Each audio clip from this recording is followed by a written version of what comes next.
Hello, welcome to Inside Politics. My name is Anastasia Lavrina. The recent visit of Israeli Prime Minister Benjamin Netanyahu to the United States has brought some bold and controversial statements to the forefront. During a joint press conference, President Donald Trump suggested that the U.S. might take over the Gaza Strip and transform it into a new Riviera. This idea raises several questions about U.S. foreign policy in the region, Israeli-Palestinian relations, and the broader impact on regional stability. Trump's comments, including his assertion that Palestinians in Gaza should leave, are bound to have significant diplomatic and military implications, especially if they lead to the potential deployment of the U.S. troops.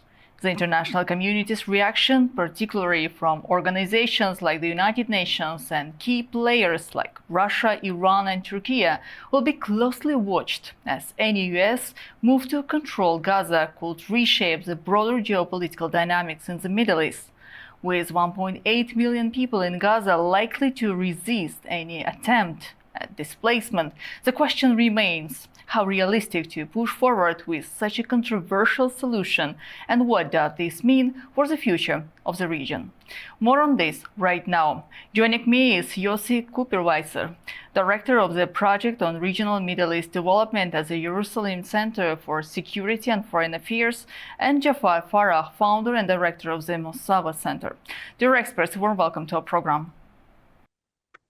Thank you. Thank you. Thank you so much. So, Mr. Kuperweiser, my first question to you. During a joint press conference with Israeli Prime Minister Benjamin Netanyahu, Donald Trump remarked that the U.S. will take over the Gaza Strip and transform it into a new Riviera. How does this statement align with U.S. foreign policy in the region, and what impact could it have on Israeli-Palestinian relations in the future? Well, definitely it's a new idea. It's not something that is aligned with what the U.S. was trying to accomplish until now. And it reflects the need to fresh ideas and to thinking out of the box. And I'm not sure that it's going to be feasible to make it happen, but the president articulated his commitment to making it materialize, and his belief that all those who are against it right now eventually are going to cooperate with it. And his basic idea is that the basic reason why he developed this idea is that he doesn't see any other option for the Palestinians in Gaza, because, as he said, this has become a demolition site, and it's very difficult for people to live over there, especially with the over the explosives that are still there. And that's the way he looks at it. And I'm sure that if anybody has a better idea for the safety and the future of the people living in Gaza, he would be ready to listen. But that's, in his opinion, the only option that is making sense. We'll wait and see. Mr. Farah, do you think that Donald Trump may decide to proceed with the statement he has mentioned after the meeting with Benjamin Netanyahu, and what are the implications of U.S. troops potentially being deployed to Gaza? Look, they are friends, and they would love to flirt with each other, actually. And they for the public opinion, and when you look and you follow the Israeli media, you think that the Israeli public will get any benefit out of it. I think it's abuse of the Jewish people to have an American base in Gaza. In the end of the day, it seems like it will become much more American base. I don't think that it will be such easy project. You have to remember that the occupation of Gaza, it's not a huge area. The Israeli military forces have been fighting in Gaza Strip for the last more than 1 year. So I don't think that the Americans are willing to fight against Hamas in Gaza on behalf of the Israelis. I think in the end of the day, it will be the abuse of the Israelis to try to make this nice Riviera, American Riviera in Gaza Strip, with also looking for the gas resources in the area around Gaza. I don't think that it will be easy to implement it. There is a better ideas. Part of the refugees living in Gaza, they are refugees that have been deported from Israel in 48. So it's easier to give them the right of return and to let them come back to their villages and cities in Israel than to deport them to Jordan or to Egypt. You have to remember also that both countries, they have their economic crisis. Jordan don't need another refugees. They have the Palestinians since 48 and 67. They have the Syrians. So they don't need another wave of refugees to come to and to make any kind of changes, demographic changes in Jordan. And I'm sure that also the Egyptians will not be happy to feed 1 million, another 1 million or 2 million Palestinians. But in any case, we will see resistance. Of course, the Palestinians in Gaza Strip will not leave their homes or even the Strip. And we see about 1 million people coming back in the last 2 weeks to the northern of Gaza. So, even with this demolition, people built tents in their, in their spaces that used to be their homes. You have to remember that most refugees in Jabalia and other refugee camps in Gaza, they have been created there after 48, and so it's not the first wave of refugees, Palestinian refugees. And unfortunately, for the last decades, the Palestinians, again and again, they need to build again and again refugee camps to live. So if Trump thinks that it will be easy job to deport 2 million Palestinians, he will need to face the resistance of the Palestinians. Actually, that's a very important point you mentioned here, Mr. Supervisor. Indeed, 2 million people, and with Egypt and Jordan rejecting the idea of accepting additional Palestinian refugees due to concerns over destabilization and the fear of permanent displacement. How does Donald Trump's vision for the Gaza Strip impact the regional stability? What are the solutions if those 2 million may decide to come back to Gaza? Well, definitely this entire project is based on free will of the people that are supposed to move from Gaza to Egypt and Jordan to leave, and on the free will of Egypt and Jordan and many other. President Trump was speaking about 12 countries to host them. Nothing is going to be forced, I guess. And the logic of President Trump is that this is a betterment of living conditions for all of these people involved and for the countries involved as well, because they are going to get a lot of money. And that's what he has in mind. I understand the feeling that right now the people are saying we shall not leave, we stick here. By the way, you can't hold the rope from both ends at the same time. If they are refugees, then this is not their land, this is not their territory. So they can move. If they are not refugees, that's a different story. But I guess most of the population in Gaza are descendants of the original refugees. So this is not their land. They want to go back to their homes, and you know where their homes. Yes, their homes actually don't want to go. line.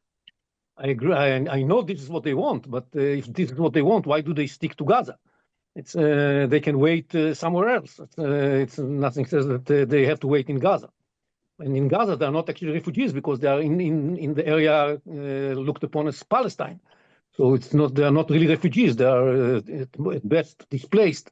And they are not displaced and not refugees because they are the third generation of those who were displaced at the time. The story of the Jewish people that they are refugees for 3,000 years. So, and the right of return. I'm not saying that this is the end of the conflict. Years. So I'm not sure that after 70 years you can decide that this is a refugee and not.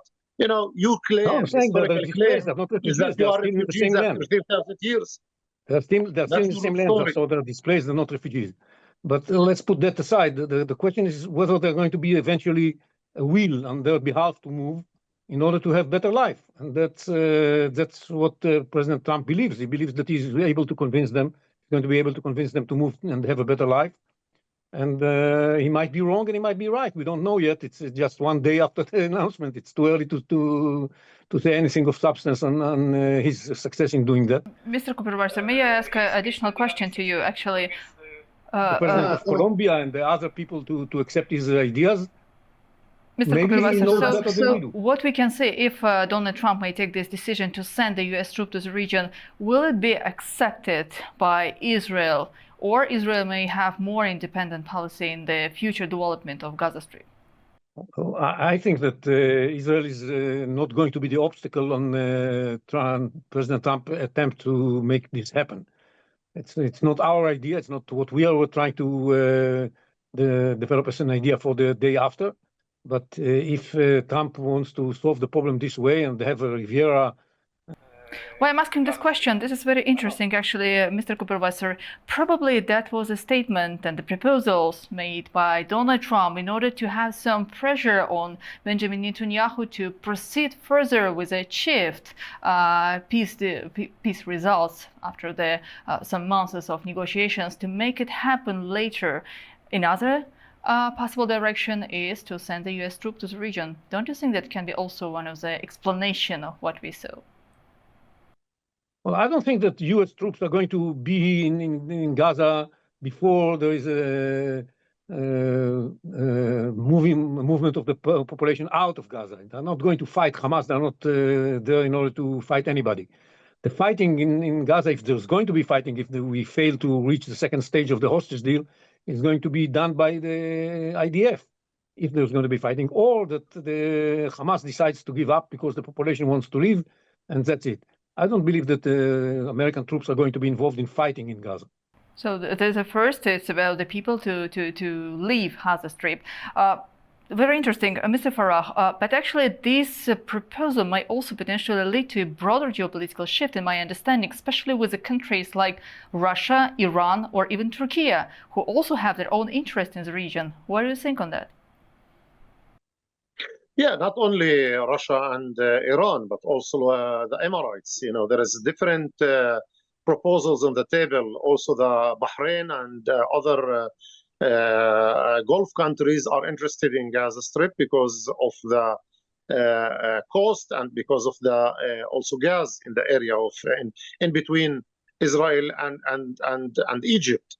So there is a lot of interest, and also the whole Palestinian issue is an issue that is a sensitive issue in the Middle East. There is a lot of solidarity among the population in the Middle East, among the Arab nations, not the regimes. So for President Trump, he thinks that it's a deal, you know, win-win deal. It will not be a deal because, of course, Turkey and Bahrain and Qatar and other actors in the region with money are interested also in Gaza. The issue, it's just to, instead of dealing with the core issue of peace among, between the Palestinians and the Israelis, it's just to push the part of the Palestinians outside again. So the refugees, if they will be in Gaza or in Jordan or in Egypt, they still will struggle for their right to come back to their homes and lands. So in this sense, there is a lot of sympathy, solidarity. We see the crisis between Turkey and Israel and other regimes in the region. I don't think that it will be so easy to deport 2 million Palestinians, but I do see a lot of players, not only Trump, but a lot of players that will play with the destiny of both nations. I'm not sure that there is already American security company in Gaza Strip today. They are in charge. There is American security company that is in charge of the transportation of population, especially cars and vans from south to north. So the presence of American security forces is already in Gaza, and I'm not sure that there will be no troops in Gaza. And if Israel failed to fight against Hamas for so long, and we saw the pictures in the last few weeks. So I'm not sure that the Americans will be, maybe the Israelis will go back and fight in Gaza Strip for another half a year, but this will not end the refugees issue, the Palestinian refugees issue, and the Israelis will need to deal with it sooner or later. Mr. Supervisor, I want to ask you one question. What is the alternative? If the alternative is for them to live within the rubble in tents for the next 10 to 15 years, this is not a viable alternative. That's the problem. That's what disturbs the alternative President Trump. is a two-state solution between the river to the sea. Okay, this is the alternative that Netanyahu and Smotrich and the current government refuse to implement it without siege, without isolation of population. We saw what happened when there was a Palestinian state in Gaza. It was run by Hamas, and it launched a terrible terror attack against us. It was isolated by Israel. It was big ghetto. It wasn't run by Hamas. It was big ghetto. And Netanyahu was playing with the destiny with the Israelis. He was feeding Hamas. Netanyahu was allowing in order to prevent escalation. He was feeding Hamas in order to prevent escalation, not in order to provoke escalation. No, he wanted. In spite of the fact that he was feeding Hamas, Hamas carried out a terrible terror attack, and that's what we get from a state, Palestinian state next to our borders. This is not going to be acceptable to Israel anytime in the future. No, you are getting a struggle of people that have been deported from their homelands for the last 70 years. The solution is peace between the both nations. There is no other solution. Not to isolate Gaza, not to isolate Abu Mazen and Ramallah. This will not be a solution and will not bring peace or security, not to you but the problem is, Palestinians. The problem is that they refuse to accept Israel as a Jewish state. If they have accepted Israel as a Jewish state, that would have been solved for ages ago. They were presented with this idea back in 1947. Abu Mazen accepted Israel, and still he's not isolated as a Jewish state. Ramallah. He's running big jail for Israel. Look at what is happening Abu Mazen in the did West not accept Israel as a Jewish state. He refuses to accept Israel as a Jewish state. He accepts Israel as the state of something he calls the Israeli people. It means, what it means as Azerbaijan as a Muslim state. What it will mean for Judaism the Jews. Come on. You want self-determination of the Jews in Israel. That's what we want. That have been accepted. No. Judaism is not a religion, and that's it. Judaism is both a religion and a nationhood. And if Abu Mazen refuses to accept Israel as a Jewish state, it means that he wants to all of the territory. And what we saw the difference between on October 7th, by the way, what we saw on October 7th was not we evacuated Gaza long ago. No, you haven't. Dear experts, unfortunately, we do have only 3-4 minutes till the end of our show, and I would like to address the same question to both of you. It seems that achieved peace results in between of two parts had its own positive implications, and with these statements made by Donald Trump, it somehow may change the future directions of negotiations and possibly have more implications from the humanitarian side. Therefore, very briefly, please, how do you see and what are your expectations after these statements for the region, for the people, and for the future development with active interest of the global powers in the region of the Middle East? Please, Mr. Farah, you're going first, and then Mr. Supervisor, I would like to hear your opinion too. No, it's clear for me that there will be escalation in the region. I don't think that we will see any kind of peaceful solution. The Palestinians will not accept the situation that they will become refugees again and again, and we see, we will see the escalation if this plan if anybody will try to implement this plan. We will see, unfortunately, escalation in the region. Mr. Supervisor, please. Your vision of the situation. First of all, I think that it's too early to say. It's the immediate reaction, and Trump is going to meet with King Abdullah and with President Sisi and with Prince Mohammed bin Salman, and we'll see what are going to be the outcome of these meetings, because he believes that he can convince them. And if he manages to, then the regional scenery is going to change dramatically, and we may even have some progress towards normalization of relations between Israel and Saudi Arabia. That's one direction that's possible. The other one is what my colleague said, that might lead to escalation because the Palestinians are going to probably reject this idea. And if so, we shall have to take steps in order to reduce the threat emanating from Gaza and further dismantle the capabilities of Hamas. Well, let's see how the situation will be changing in near future. Dear experts, again, I'm very sorry, but we are running out of time. Therefore, I thank you both for joining Inside Politics today. Thank you. Thank you. Thank you. And thank you, dear viewers, for watching Inside Politics. My name is Anastasia Lavrina. Do stay with A News and see you in the next edition.